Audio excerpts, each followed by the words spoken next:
سانتر وجاه تلكن جيشي للنت لا ننتمتار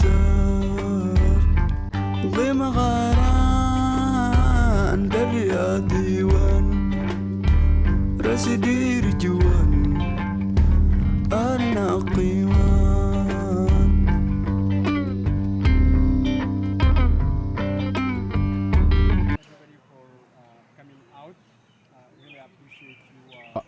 being here and being part of this open forum for discussion.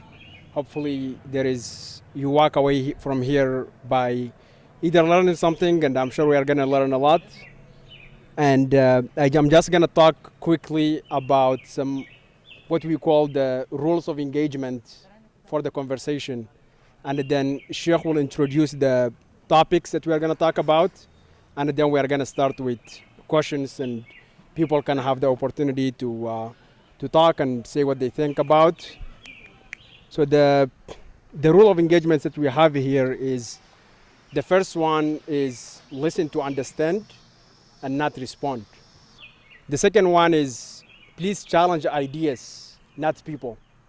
Just focus on ideas. If you feel like you disagree with someone, focus on challenging their idea, not the person itself, so that it doesn't become personal. And then the last one is please stay brief so that we make room for everyone. Very good. Thank you very much. So we have two topics today, and the topics are really around the theme behind you, building a community and celebrating the identity. So for the first topic, we would like to talk about the current multi-dimensional conflict in Sahel. We would like to have a deeper conversation, a deeper analysis, and a methodic-based approach. I think it won't be a surprise for anyone that follow it. There are deep geopolitical forces involved. So, and for the second topic, it's about Tamashek preservation, culture, and valorization. So I think these are the main topic. I don't want to take all the time. This conversation is going to be multilingual, so feel free to speak in whatever language you want to speak in, and just get it out of your chest. Say whatever you feel, because we believe to build something we need diverse opinion. Yeah. So the first question would be, what are the root causes we never talk about of the turmoil or conflict in the Sahel, as far as Tuareg are concerned? Donc le problème à la racine, en fait, il faut prendre la racine. Là, on a commencé à parler des raisons pratiquement récentes en fait, de la question actuelle du Sahel. Il faut quand même mettre les choses dans leur contexte. Le contexte, c'est quoi? Le contexte, c'est d'abord la colonisation. C'est des peuples qui vivaient ensemble sur le territoire. Il y a une puissance étrangère, la France, qui arrive, qui a créé des États. Dans ces États, elle a mis ensemble des communautés qui étaient ensemble, mais pour lesquelles elle a construit des États, des pays. Et ces communautés, elle a choisi la manière de les administrer pendant la colonisation. Ensuite, quand elle est partie, elle a fait des choix politiques, déléguer ses pouvoirs politiques, les pouvoirs de gestion de ces territoires, déléguer à certaines communautés, c'est-à-dire la passivité. La passivité, c'est de laisser les pouvoirs politiques aux communautés en général qui sont autour des capitales, qui elles-mêmes ont reproduit en fait la réalité coloniale d'avant. En réalité, pour les gens qui ont connu la colonisation et qui l'ont connu après, on vit que finalement il n'y a pas eu de changement dans l'administration. C'est les mêmes méthodes qui ont continué même après les indépendances. Et il faut savoir que, pour moi en tout cas, la question actuelle du Sahel, ses origines sont, on va le chercher, dans cette configuration déjà, et dans ces problèmes de gouvernance qui sont déjà à la base. Et je rappelle quand même que dans les années 50 déjà, certaines communautés, aussi bien au Mali l'époque on ne parlait pas d'Azawad, mais ici, le terme, je pense, existait déjà. Et même dans le nord du Niger, on posait la question justement de la manière dont les communautés allaient gérer ces espaces, les États qui sont chez eux. Et la France s'est opposée à un autre schéma autre que celui qu'elle a décidé. La rébellion de 63, ou même des arrestations qui ont lieu au Niger dans la même période, des gens qui juste demandaient à participer à la gestion de l'État, ça montrait déjà que les gens sentaient quelque chose qui n'allait pas dans la configuration laissée par la France. Donc ça, c'est la gestion. Malheureusement, la gestion des politiques de l'époque, c'était de réprimer la rébellion de 63, où au Niger, ils ont mis des gens en prison. Donc, il y a pas mal de gens qui ont été arrêtés parce qu'ils ont écrit à la France pour protester contre la manière dont les choses sont faites. Et les élites qui ont été sous pouvoir n'ont pas été capables justement de mettre en place un système qui fait participer toute une communauté. Et c'est ça la réalité. Et ensuite, bon, effectivement, les communautés du Nord, notamment des Touaregs, hein, je pense qu'il faut être direct, qui ont toujours été un peu soupçonnés de ne pas accepter justement ce qui était fait, parce qu'ils ont posé ces questions-là. Justement, la question, la réponse apportée par les États, c'était la répression, c'était la crispation. Pour ne pas résoudre les problèmes politiques qui est posé. Au Mali, donc, les rébellions ne sont pas. Après, au Niger, la situation s'est passée jusqu'à différents états de conflit. Ensuite, les choses ont commencé à la fin des années 70, en 80, où les gens ont senti qu'il y avait quelque chose qui n'allait pas. Et malheureusement, là aussi, les élites politiques, avec le pouvoir, n'ont pas posé la question, n'ont pas voulu poser la question des problèmes comme il est. Après, bon, effectivement, les gens n'avaient pas d'autre solution parce qu'il n'y a pas d'espace il n'y a pas d'espace politique. La seule réponse, c'était de rébellion. C'était de prendre des armes. De prendre des armes, je pense que c'est dans ma vie. Il faut établir la justice. C'est-à-dire, nous sommes Nigériens, nous sommes Maliens, nous sommes considérés comme une justice simplement. Considérer, c'est-à-dire que notre identité, notre langue, ce n'est pas un colonie classique, oui, de tout ça, soit au même niveau que toutes les autres communautés nationales. On ne remet pas en cause les frontières de la colonisation, mais on vient considérer comme citoyens. Et c'est ça qui était inacceptable pour les gens qui avaient le pouvoir à l'époque. Donc la rébellion, finalement, était la seule solution pour attirer l'attention sur ce phénomène-là. Ensuite, effectivement, bon, les choses sont. Je vais faire les détails. Et la question, l'échec, à mon avis, de ces États réside dans la manière dont ils n'ont pas su justement gérer la cohabitation des communautés. C'est-à-dire faire en sorte que, moi j'ai dit ça, bon, moi je suis d'origine nigérienne, quand j'étais au lycée à Niamey par exemple, la discrimination qu'on connaît les Maghrébins en France, moi je la connaissais au Niger, après que toi, c'est vraiment exactement le même phénomène. Moi je me rappelle, bon, j'étais au lycée, quand on rentrait à 8 heures du pays après les vacances, c'est un exemple que je cite souvent dans les conférences que j'ai faites. Quand on rentrait, un policier peut rentrer dans un car de lycéen et contrôler ma seule identité parce que j'ai une teinte verte.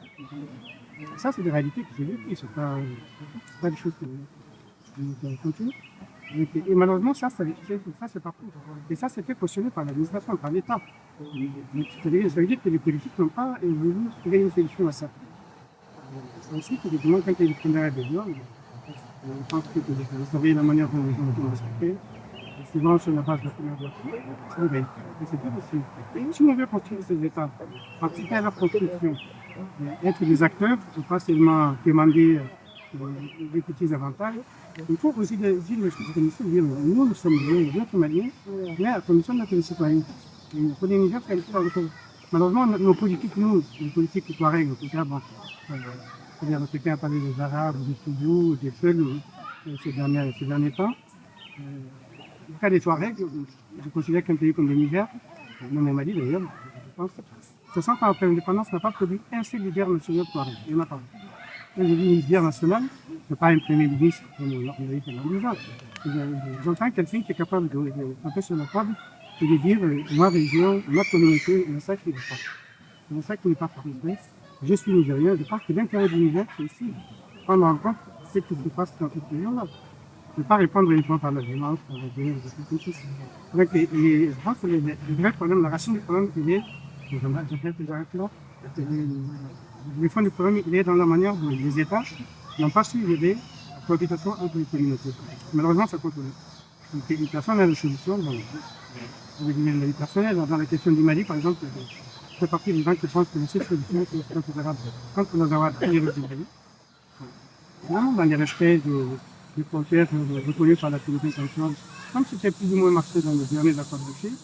Et dans le cas du Niger, c'est bon, c'est différent de situations différentes. Le fédéralisme doit être une solution partout, en tout cas, pour rapprocher la population du Dans le cas du Niger, je pense que la communauté est capable de jouer un rôle très important pour les gens. C'est quand même la deuxième communauté au monde, c'est pas la première, c'est une première. Donc, le Niger ne peut pas se faire comme c'est une réalité démographique, c'est une réalité économique aujourd'hui. Donc, c'est des choses dont il faut être conscient. Donc, la question des minorités, tout à l'heure, quelqu'un a parlé des minorités. Moi, effectivement, je pense qu'il faut réjouir le terme minorité. Minorité par rapport à qui et sur quel territoire. C'est des questions qu'il faut se poser. On ne peut pas venir nous mettre dans un enclos, dans un pays qu'on n'a pas choisi, et dire à partir d'aujourd'hui, vous êtes minoritaire, parce qu'on vous a mis ensemble avec d'autres communautés qui sont plus minoritaires. D'une certaine manière, c'est délégitime les droits à revendiquer quoi que ce soit. C'est ça, des minorités.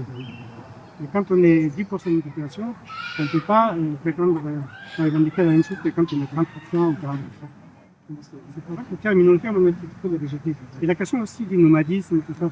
Le nomadisme, c'est un mode économique, un mode de vie.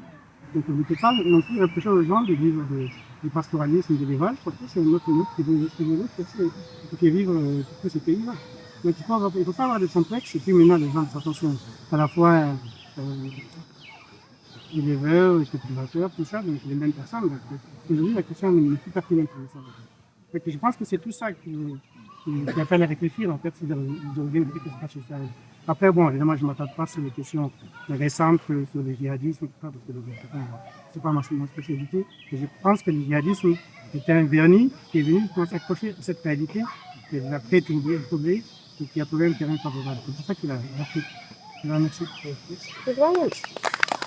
Just quickly, what Abdullah Ayoub, who is the president of the Tuareg diaspora in Europe, was saying basically, I'm just going to do a quick summary, what is that the root cause of the issue in the Tuareg problem originates from colonialism. And you can't talk about it without talking about colonialism, because you have communities that live together for a while, and then you have the French who end up creating nations that are run the way they like them to run without really consulting anybody.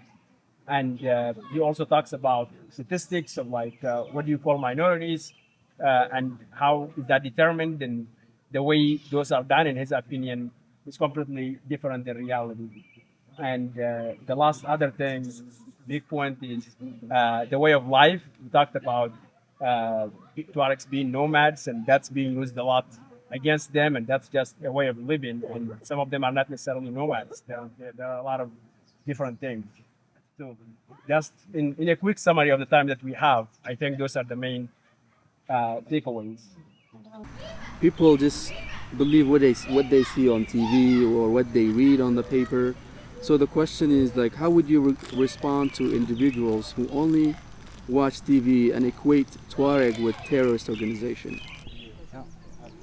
En fait, moi, ma réponse par rapport à la question que Ahmed avait posée, qui sous-entend souvent dans les médias ou dans les gens qui sont totalement déconnectés de la réalité, de nous étiqueter ou d'étiqueter toute lutte comme une lutte terroriste. Bon, pour moi, la réponse serait en général, c'est des termes qui sont inventés ailleurs ou qui sont emphasized par des États qui ont déjà failli. Et bon, c'est vrai, il y a aussi l'import, il y a les vrais, ce qu'ils appellent terroristes. Mais souvent aussi, aujourd'hui, en tout cas au Sahel, dès que tu prends les armes ou dès que tu n'es pas avec eux, de toutes les façons, on va t'appeler terroriste. Bon, ça, c'est mon opinion. C'est un terme qui a été vraiment inventé. De toutes les façons, actuellement, ce qui se passe au Sahel, dès que tu es Touareg, tu es terroriste de toutes les façons, même si tu ne vis même pas au Sahel. Même si tu viens au Sahel pour une journée, tu es terroriste.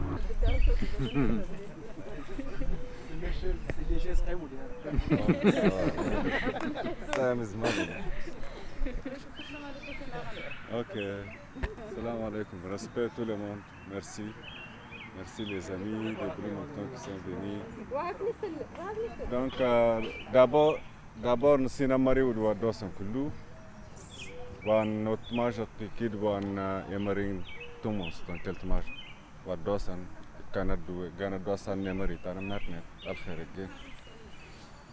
Donc, question tatiga de merde al jawab hega fi las question iman nada wurtel al magna. As da kategawudan sura dastana ma yamos parce que li al jahil ورنس دي ولا أما صار جاهلا الناس قلا أرسنا عدل مدابا رسبن كل مشينا كله لا دنيتي إيمان وشتلي بدولي أنا سودان دكانكا يانك يفا qualification تا سرارة كتفور اختراما moi je sais que je vais dire quoi donc la question là faut pas même utiliser certains termes qui ne sont pas appropriés. On est là pour vraiment donner l'exemple de la paix entre les communautés et la foi à la paix pour tous, la communion. Pour regarder tout ça, c'est des amis de Touareg, n'est-ce pas? All of you know Touareg, right? As good people. Ok, donc je vais m'arrêter là. Il faut donner le bon exemple de la paix, il faut l'aimer pour tous, il faut la partager. Salam alaikum. I think you misunderstood the question. And we all Thank you very much. So the question was, I think, how to answer people who are now easily equating Tuareg with terrorist organizations. It may not make sense for some of us. Absolutely, it does not make sense for the one who are living in the community, who grow up there, who know the history. Absolutely. However, it is the reality today. You go on Google, you type Tuareg, you will see some terrorist Islamist organization. That's the reality. Whether or not we want it, it is what part of the world thinks. Now, what can we do to address it? I used to be a policy analyst by education. The Tuareg fight for freedom started in 1890, when the French colonization started to leave Algeria in the north and the south of Mali to go in the Tuareg area. That's when the fight for freedom started. And it's just in 2011, Osman was in Kidal. It's in 2011 that this project of Islamism started. It was not existing before then. For over a century, where people have been resisting, fighting for their freedom, it was never about religion. Never. Whoever tells you that it was about religion is lying. Historically, in the Tuareg society, the leaders were the warriors, the fighters. And the elder, please correct me if I'm wrong. Historically, the religious were considered as the judges, the educated ones. However, the religious were never in charge of a tribal area, never. Of course, they were in charge of their own tribes, but the control stopped there. So historically, and this is why it doesn't make sense for Alago, because historically it was never the same. However, today that's what part of the world thinks. And again, we may not want it. but we have to address it. Assalamu alaikum. So, in my opinion, I think the absence of education is the biggest problem. To unify our communal, Tuareg population, I think we need to focus on educating the young ones, and also to rectify the misconceptions that is of the others. I think we need to also educate them and teach them that the Tuaregs are not what they believe they are, that they're out there to dominate or kill people. They're not terrorists. That's a misconception. So it is our responsibility as individuals who have some common sense and have some education to portray and to educate individuals that have these misconceptions. Thank you.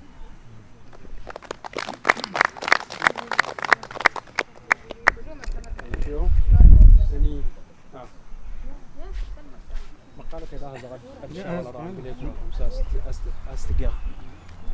Okay.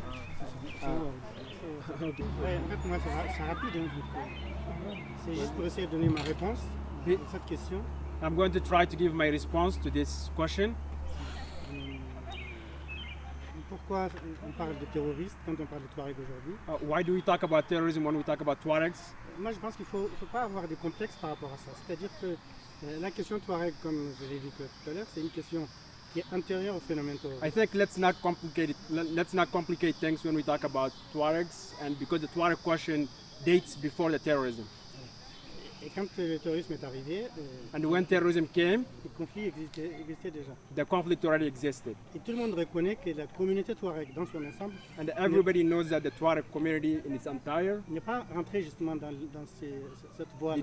did not join that route. Parce que je pense que dans le Sahel, tout le monde a compris que les Touaregs ont refusé justement d'utiliser cette voie pour combattre finalement les États ou pour essayer d'imposer un autre système politique. Because everybody understands that Tuaregs actually fought against terrorism and what terrorists believe for a way of governing the region. Après qu'il y ait des États, surtout dans le cas du Mali, depuis qu'il a renoncé aux accords d'Alger, veut faire passer les mouvements de l'Azawad aux terroristes, ça c'est juste une question politique. Tout le monde comprend que c'est juste une manière finalement de légitimer, comme ça se passe partout dans le monde d'ailleurs. Tout le monde est terroriste dans le monde. Especially for states when they use the term terrorism, especially in the case of the state of Mali, the Malian government uses terrorism since they denounced the peace accord of Algiers of 2015 to delegitimize the Tuareg cause of the National Front of Liberation of Azawad. Après le fait qu'il y ait des responsables Tuareg qui dirigent des mouvements djihadistes aujourd'hui, ça c'est des individus encore une fois. Also the fact that there are Tuareg leaders who are leading terrorist organizations, that's just for individuals, it's not for the whole community. Voilà, mais je pense qu'effectivement, en tout cas moi, c'est une question que je suis quand même depuis pas mal de temps. Je n'ai pas senti qu'il y ait un mouvement djihadiste, islamiste, d'inspiration Tuareg pour proposer autre chose que finalement ce que je disais tout à l'heure en termes de cohabitation de communautés. I don't think there is a real Tuareg organization that's trying to propose anything that has to do with religion besides what I just talked about, which is the lack of freedom that was created by the colonialism that I mentioned earlier. Donc je pense qu'il ne faut pas qu'on verse dans l'explication comme si nous on acceptait que les Touaregs peuvent être assimilés des terroristes. Let's not get involved into explanations that simplify things and make Tuaregs terrorists like that. Parce que c'est une manière finalement d'occulter le problème de fond dont je parlais tout à l'heure. That's ignoring the complex root cause of the issue. What are the biggest threats to Tamashek language survival, and how are they being addressed by the community? Donc, sostawa na kori lan mirna wullin. Mai moasarato hegin galik. Suskaranchi lisnasan. Slunan tacharawan nasan. Donc, Tamashek wargide dagas. Argi wanse takshad. Parce que غيون هدوتا سيمدان الشوال نشيل السورنا وستن السنة يا روان نسن دانك برا روايد ولن أرتوا شسلان ترهيك روادوي نكرتوا صورة أزوك شارودين سكيتام تتنتا نتفن برر اللي سامعنا غيون ديموس أورجنت شمدرا عندنا دانا تنانا شمقارننا ورانا قلة كل ده تماجق السلام عليكم ورحمة الله. So I'm gonna do quickly to translate what he said before we move to more people. Basically, Hamid's main point is that there's an issue for Tamashek that doesn't exist only in the diaspora, but it exists in the homeland as well. And the only solution he perceives to be the right solution is for the mothers to help with that, because in the Tuareg culture, mothers are the pillars that help with language.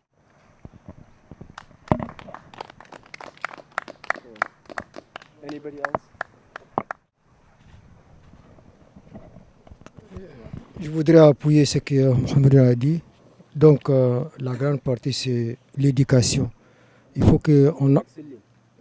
Hein?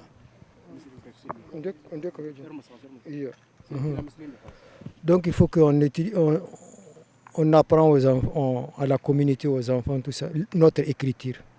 L'écriture, c'est très important. Et la langue, il faut que la langue tamashek soit diffusée à la télévision, à la radio, diffusée, tout ça. Là. Il faut que ça soit dans les journaux, parler de la télévision. Il faut que les gens comprennent. Parce qu'il y a des illettrés, ils ne connaissent pas les Français, ils ne connaissent pas l'anglais, ils ne connaissent pas les Hausa, ils ne connaissent pas les Bambara, ils ne connaissent pas les Peuls. Donc, il faut que la langue tamashek soit diffusée par les radios, par la télévision, par le communiqué, tout ça. Là. Est-ce que tu vois? Et il faut que les tifina, notre écriture, c'est une écriture très datée, c'est une écriture ancienne. Elle est plus ancienne que l'arabe qu'on utilise tout de suite partout là. Tu vois? Parce que le tifina, c'est une écriture très ancienne, notre écriture. Mais on ne veut pas que le tifina avance. Est-ce que tu vois? Donc il y a ces problèmes aussi de l'écriture qui manque, que les gens n'utilisent pas. Donc il faut que les gens utilisent le tifina, la communauté. Il faut que ça soit à l'école. Il faut qu'on introduise ça dans l'école. Est-ce que tu vois? Pour que les enfants apprennent le tifina. C'est très important. Okay, merci.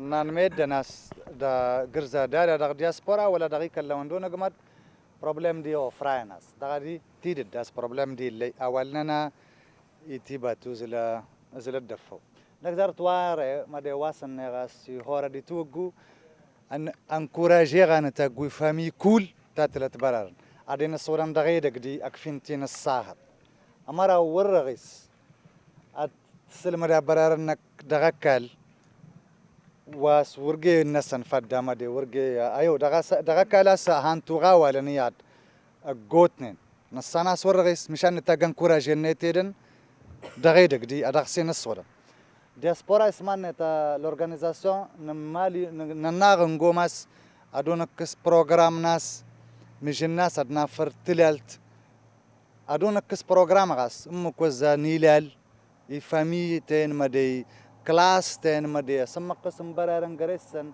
بلاس تبارك الله ياد سنة التماجق ياد ورثة السنة المهم ورزق جزا ديتاي وان استراتيجي تديك ان بعد قيمة ميدن مشان اتدي فوق ايغا سك في وتين الصاحة غاسي دي تنقصري on va il faut encourager les familles il faut être conscient d'abord de ces problèmes là voilà artenda saratana merci. Je pense que le problème en Tamashek, c'est un problème plus profond qu'on ne le pense. Je ne sais pas combien d'entre nous ici peuvent écrire leur nom en Tamashek. Tifina a tendance à disparaître malheureusement. Huh? Get closer so I can translate.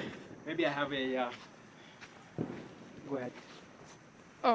So je disais que Tifina c'est C'est un problème plus profond qu'on ne le pense. I was saying that the Tifina issue is a very profound issue than we think of. Tamashek est en train de disparaître petit à petit. Tamashek is disappearing slowly. Combien d'entre nous ici peuvent écrire leur nom en Tamashek? How many of us here can write their names in Tamashek? Combien d'entre nous ici peuvent citer 2 ou 3 noms de terre Tamashek? How many of us here can say planet names in Tamashek? L'éducation de notre langue ne doit pas seulement s'arrêter à la langue, par le parler, ça doit aussi être à l'écrit. The education part should not be limited to the language only, but it should also be written. Donc, on doit encourager les autres parties aussi à faire, à s'exprimer, comme Annika l'a dit, soutenir s'il y a par exemple des gens qui se portent volontaires à donner une plus grande signification, par exemple aux auteurs, aux écrivains, aux gens qui se portent volontaires pour, par exemple, donner des cours, qui créent aussi des livres. J'en ai vu sur Amazon aussi. Therefore, we should be supporting authors and people that are working really hard to preserve the language and writing it and producing documents about it. I saw that on Amazon. Et aussi, la dernière chose que j'aimerais aussi dire, on a the last thing I want to say, on a tendance à être trop sociétal dans nos régions, par exemple au Niger, où quand tu vis à Agadez, tu as tendance à parler Hausa, quand tu es Touareg, quand tu es la même chose par exemple à Ottawa. On doit encourager nos enfants à parler leur langue maternelle. We tend to be very societal, especially in the cities. For example, if you are in Agadez or Tawa, it's so easy for the kids to be speaking Hausa and forget their language. C'est bien de parler une deuxième langue. It's great to speak a second language. C'est encore mieux si on le parle en parlant sa propre langue. But it's even better if you speak your language first before you go to the second one. C'est fini. And that's what I have to say. The second question here is how can the diaspora contribute to language preservation while being so far away? Par exemple, cet après-midi, on a fait un exercice avec les enfants. For example, this afternoon we did an assignment with the kids. Il y a des choses qui existent en fait pour le Tifinagh. Et moi, j'ai amené un livre, par exemple, que j'ai trouvé il y a 20 ans à Agadez, qui a été subventionné par l'UNESCO, et c'est vraiment sur l'explication du Tifinagh. Il y a des...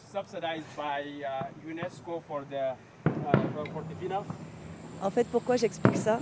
Il faut que tu me laisses faire des phrases plus longues. Bon, parce que c'est que... En fait, pour l'idée générale, c'est parce qu'en fait, je pense qu'il y a beaucoup de choses qui ont été faites partout, par plein de gens.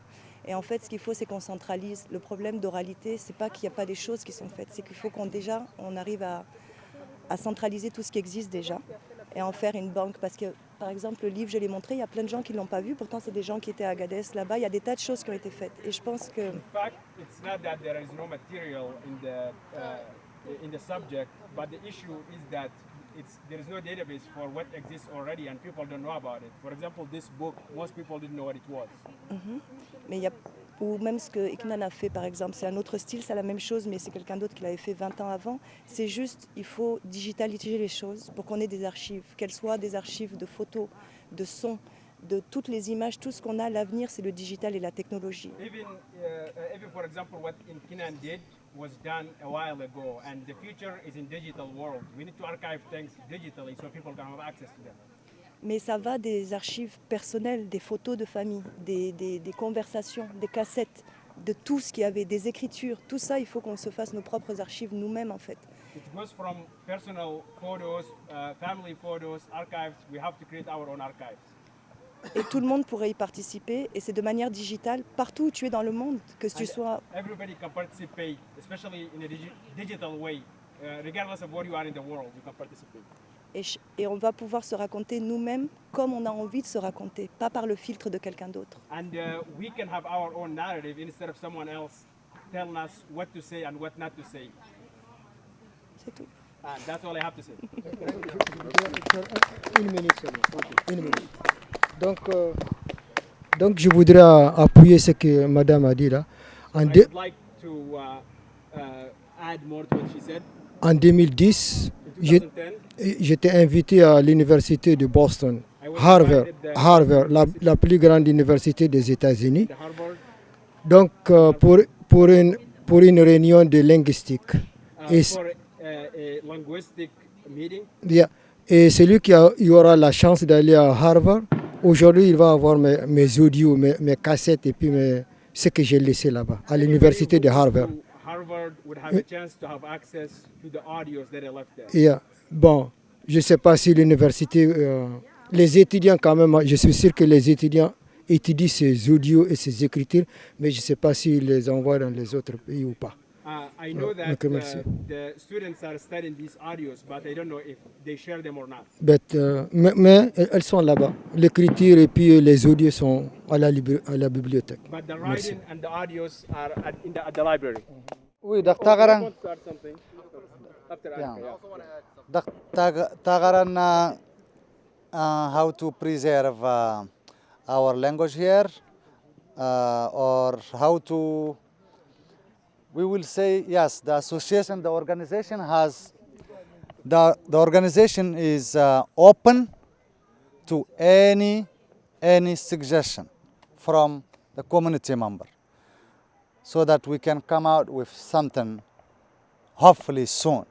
But like I said earlier, we encourage people to really help us on the field, to really help us and to make it happen, because we all agree here that it's very necessary that we preserve our language. That's all I have to say. And like I said, please contact us directly. You can contact Ibrahim or contact Ahmad or any organization member with your suggestion, especially families with kids. Thank you. No, I just wanted to support what everyone's been saying about archives. Amina was saying, Haji, about the importance of archives. I used to work at Boston University, so I worked with a lot of the archives, and it's really important to make those available to people, but I also really support, I think, things coming out of the community rather than just scholars. I'm a professor of music. I have things that are interesting to me, but those are not always the things that are the most important things to communities and things like that. But I will say that, institutions often have access to resources that communities might not have. So looking for partnerships like universities can be really valuable.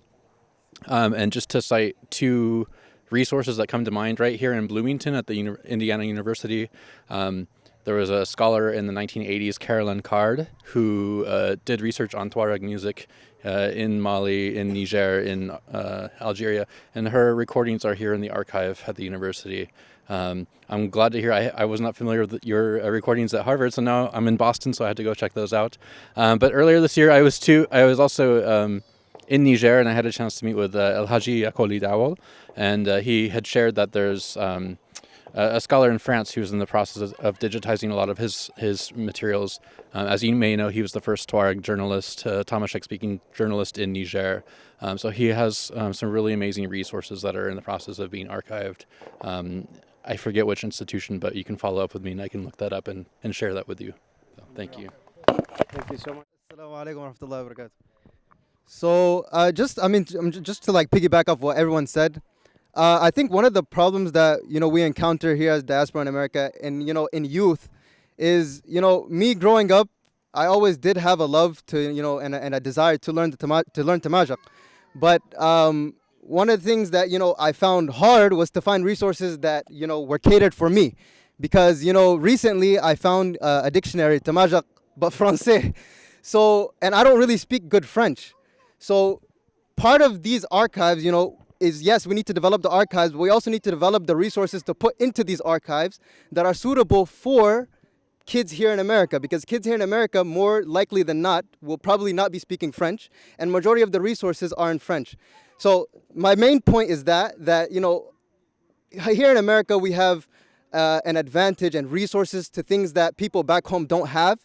So we need to find access and learn how to utilize these resources that we have here to benefit not only the people here, but the people back home. And that's basically my main point. Otherwise, I am like, for example, right, this summer I did start trying to develop, because I'm a major in computer science, so a lot of my skills are in programming. So I've actually tried to develop an app to teach myself Tamashaq and to teach, and maybe in the future teach others Tamashaq. But it's hard for me to develop that application. Why? Because I need to translate the French into English and then the English into Tamashaq. So that's my main point, and Allah Alam. To Eric's point earlier is there's a lot of things in academia, but unfortunately sometimes academia is just boring.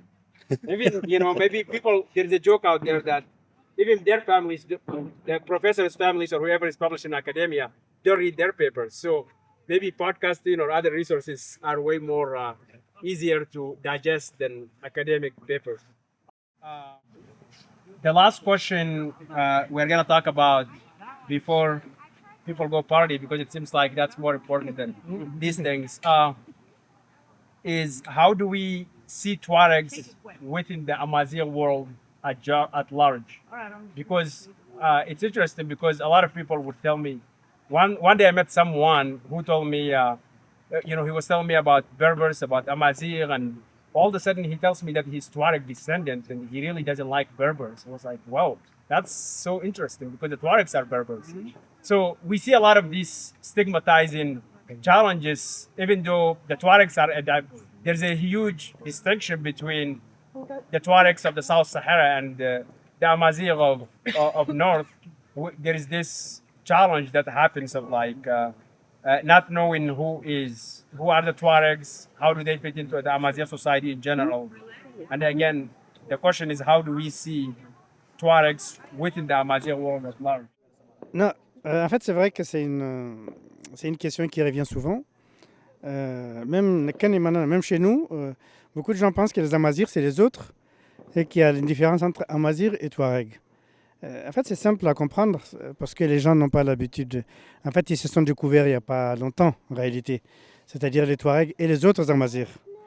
Parce qu'en réalité, c'est quoi la situation? La situation, c'est que les Touaregs sont la partie méridionale du sud du peuplement Amazigh. Les Amazirs, c'est quoi? Les Amazirs, c'est ce qu'on appelle les peuples autochtones d'Afrique du Nord. C'est-à-dire les premiers habitants de cette région de l'Afrique. Donc c'est ça la définition. Et dans ce peuple autochtone, il y a ce qu'on appelle aujourd'hui les Touaregs, qui sont descendus, ça a bougé un peu partout, finalement. Et aujourd'hui, comme il y a une distance géographique qui est très importante, comme il y a des modes de vie différents, comme il y a des cultures pratiquement différentes, qu'est-ce qui nous unit aux autres Amazirs? C'est la langue, finalement. Évidemment, il y a l'histoire. L'histoire, parce que ce qu'on appelle Touareg aujourd'hui, souvent, c'est des gens qui sont descendus du Nord aussi. Donc, qui trouvent un peu les racines. Ça, c'est quelque chose c'est une réalité. Mais bon, ce qui est important, c'est aujourd'hui, comment on fait avec ça. Ça fait en Europe, ça fait quelques années qu'effectivement, je fréquente les mouvements associatifs Amazirs, d'une manière générale. Et c'est vrai que les gens ne connaissent pas les Touaregs ou ont des clichés. Ils ont les mêmes clichés que les Européens finalement sur les Touaregs. Donc, et ça, c'est à nous aussi de combattre un peu ça et puis de réclamer la place qu'on a dans l'émancipation ou le développement de l'identité amazigh. Donc maintenant, il faut aussi reconnaître qu'on est différent. C'est-à-dire qu'on n'est pas un Touareg, c'est pas un Kabyle, c'est pas un Chaoui, c'est pas un Mozabite, c'est pas un Schleur ou c'est pas quelqu'un du Rif. Même si on a la langue à la base qui nous unit, même s'il n'y a pas intercompréhension, en réalité, on est quand même très proches. Culturellement, on est quand même très différents. Et puis, nous, les Touaregs, se sont retrouvés à cause de l'histoire, à cause de la colonisation, de l'autre côté du Sahara. Aujourd'hui, on fait partie des subsahariens, comme on dit ces derniers temps. Et en étant subsaharien, finalement, on est coincé entre la poussée, alors j'ai dit panarabiste, je ne dis pas arabe, je dis panarabiste, c'est-à-dire d'une idéologie qui veut arabiser l'Afrique du Nord, et puis la poussée démographique de l'Afrique subsaharienne. Donc on est coincé entre les deux. Tout à l'heure, je ne suis pas intervenu sur la question de la langue, parce qu'en réalité, pourquoi la langue disparaît? Elle disparaît parce que les États ne la valorisent pas, tout simplement. Et que quand un enfant ou des parents ne voient pas un intérêt pratiquement économique à apprendre une langue, même si c'est sa langue maternelle, à leurs enfants, ils préfèrent leur apprendre la langue qui est valorisée. Aujourd'hui, au Niger ou au Mali, c'est le Bambara, le Songhai ou les Hausa qui sont valorisés. C'est des langues et quand c'est valorisé, c'est-à-dire quand on voit ça à la télévision, à la radio, à l'école, et qu'on associe ça à la modernité, à certaines choses qui sont positives, c'est normal que les gens laissent leur langue, parce que la langue est considérée comme archaïque, comme c'est la langue des gens de la brousse, et des choses comme ça. C'est comme ça que c'est vécu. Et personne ne peut revendiquer une langue finalement qui est minorée comme ça, en tout cas qui est dévaluée comme ça par les autorités. Donc les combats j'en parlais tout à l'heure, c'est que les langues aient le même statut au niveau de l'État. Ça, c'est une discrimination des États qui choisissent finalement de valoriser certaines langues au détriment d'autres. C'est pour ça que je parle souvent des langues dominantes et des langues dominées. Quand je dis dominante et dominée, c'est politiquement, hein, c'est pas les nombres, c'est pas des trucs comme ça. Si dans la télévision tout à l'heure, quelqu'un parlait de la télévision, des choses comme ça, si l'État, au Niger par exemple ou au Mali, donnait un espace à la langue qui est équitable, c'est-à-dire qui correspond au poids de la communauté dans la population, aujourd'hui les gens n'auraient pas honte de parler leur langue et les enfants, enfin les parents allaient apprendre la langue à leurs enfants. Et la question Amazigh, bon, de toute façon, encore une fois, c'est une question qui a beaucoup évolué ces derniers temps. Hein. Moi, je fais partie des gens qui sont fondateurs du Congrès mondial Amazigh. Et mon idée, justement, c'était d'accrocher un peu les Touaregs à ce mouvement Amazigh. De dire que même si on est loin, même si on n'est pas nombreux, même si on n'est pas... Parce que tout se passe finalement dans la diaspora. Même si on n'est pas ça, on est quand même dans le mouvement. À notre manière, on lutte d'une manière différente. Parce qu'en Afrique du Nord, par exemple, c'est essentiellement culturel. C'est-à-dire que c'est les mêmes personnes, c'est les mêmes peuples. Une partie arabisée, une partie qui n'est pas encore, qui se bagarrent sur quel choix idéologique, quelle identité ils ont. Nous, on a un problème existentiel qui est pratiquement physique au Niger et au Mali. Donc, d'ailleurs, les armes ne sont pas les mêmes. Quand je dis les armes au sens large, les méthodes qu'on utilise pour défendre un peu ne sont pas les mêmes. Donc, il faut, à mon avis, expliquer que les Touaregs sont des Amazirs, au même titre que les Kabyles, au même titre que les autres Amazirs. Seulement, on a des modes de vie différents, on est loin, on a d'autres problématiques politiques à gérer. Donc, il faut juste savoir ça. Et puis, quand il y a un problème chez les Touaregs, la seule solidarité qu'on a constatée au niveau international, qui est populaire, c'est la solidarité amazigh. Donc, moi, je me rappelle, c'est arrivé assez souvent. Encore que ça, c'est juste dans les milieux associatifs, c'est-à-dire les milieux militants. La majorité des Amazirs ne savent même pas que les Touaregs, c'est des Amazirs. Comme la majorité des Touaregs ne savent pas que les Kabyles, ils ont un rapport avec eux. Donc ça, c'est juste l'ignorance. C'est parce que les gens... Mais ceux qui sont militants, ils savent quand même que c'est la même chose. Et ils savent que l'avenir, finalement, de la langue amazigh, la langue au sens large, amazigh, dépend un peu de tout ça. Et la question des Tifinagh est très emblématique, parce que les Tifinagh, aujourd'hui, qui ont émergé ces dernières années à cause ou grâce au fait que le roi du Maroc a décidé de reconnaître les Tifinagh comme alphabet officiel de l'enseignement amazigh, et ça a changé beaucoup de choses. Ça a changé beaucoup de choses. Et récemment, je ne sais pas si vous avez suivi ça, au Niger, il y a eu toute une polémique parce que les CNSP, enfin les militaires actuels, ont mis une place qu'ils ont appelée Tarhanakal, et ils ont écrit ça aussi en Tifinagh. Bon, écrit mal, mais bon, Tifinagh quand même. Mais ça fait quand même, symboliquement, ça fait quelque chose. Et nous, donc, en tant que diaspora, pour revenir à ça, on avait fait une note il y a quelques années à Issoufou pour proposer que les Niger reconnaissent les Tifinagh comme alphabet officiel du Niger.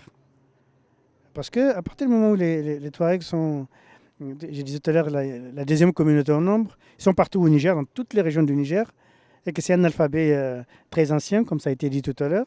Et c'est pas normal que les Éthiopiens utilisent leur alphabet, et que nous, là, il n'y a aucun État parmi les 5 pays où se trouvent les Touaregs qui revendique les Tifinagh. C'est pas normal. Donc, et ça, c'est parce que justement les gens sont dominés politiquement. Moi, je ramène toujours beaucoup de choses à la politique. Hein, donc, c'est un peu je considère que tout part de là. Donc, c'est parce que c'est ça qui fait les fonds du problème. Voilà. Je ne sais pas si j'ai fait 10 minutes, mais en tout cas, c'est.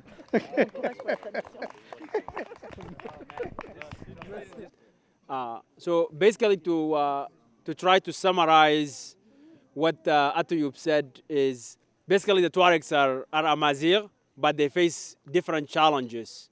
And one of the main ones that he talked about is how in the 5 countries that the Tuaregs live in, none of them have adopted Tifinagh as an alphabet or an official alphabet, whereas in Morocco, the king of Morocco has decided that Tifina are the official alphabet for teaching Tamazight or or Tamashaq for us.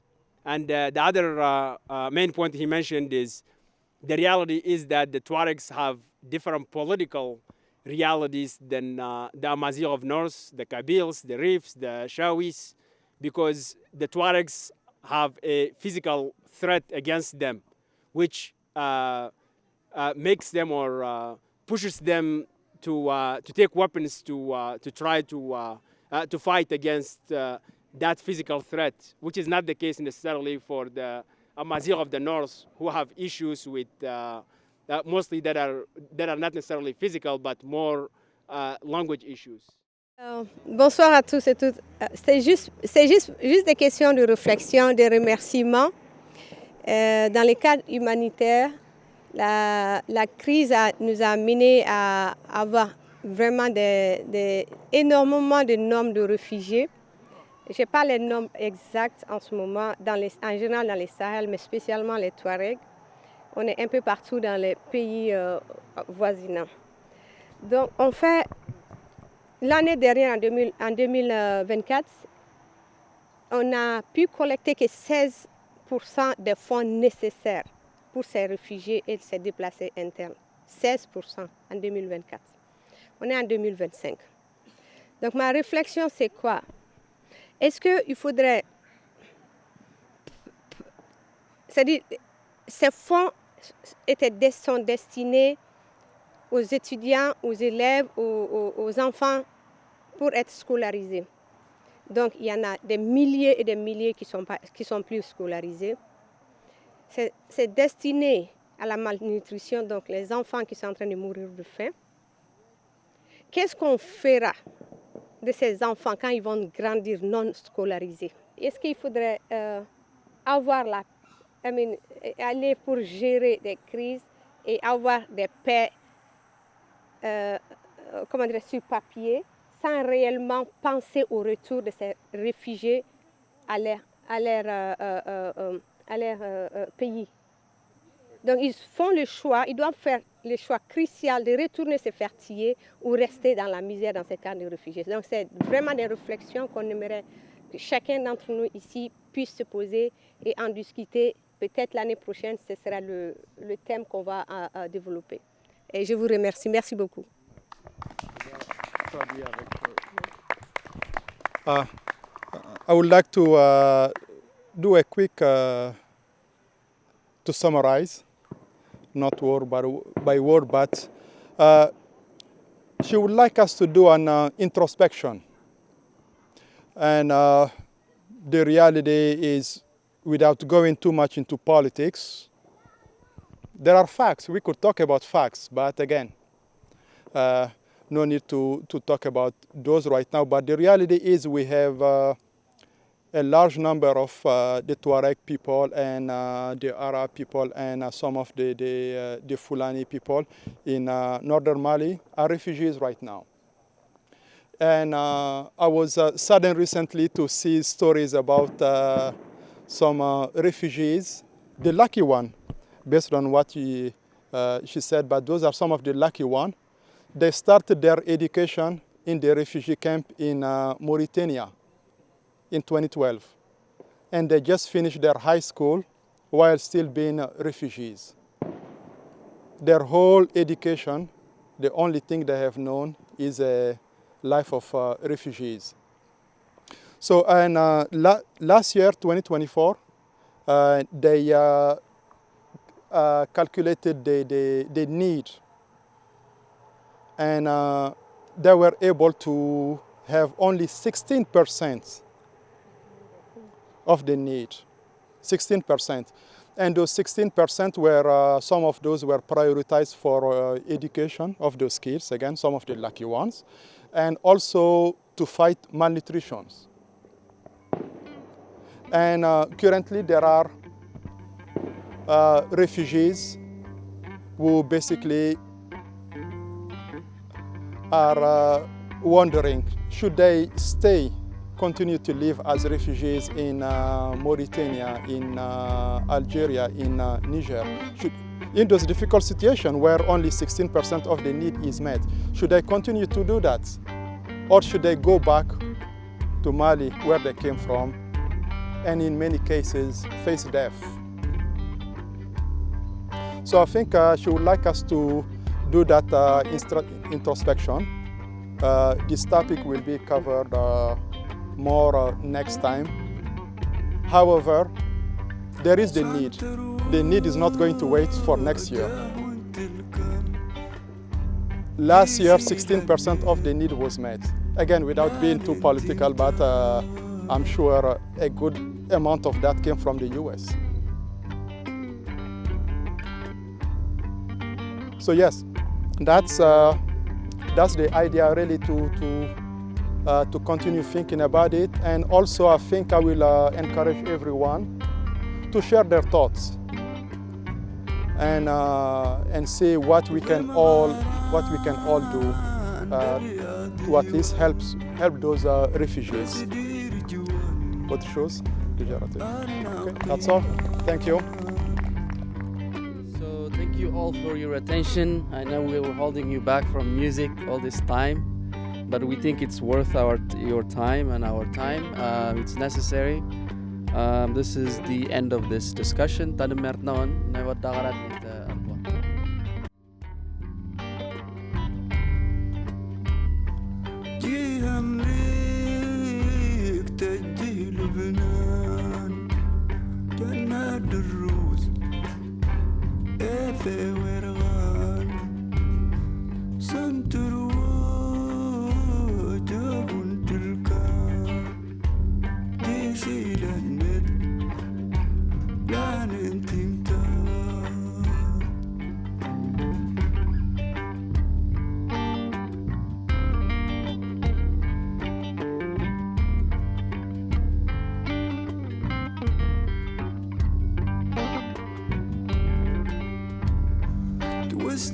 واستغناء شتمه اللان ولا يجي شيخ ولا تي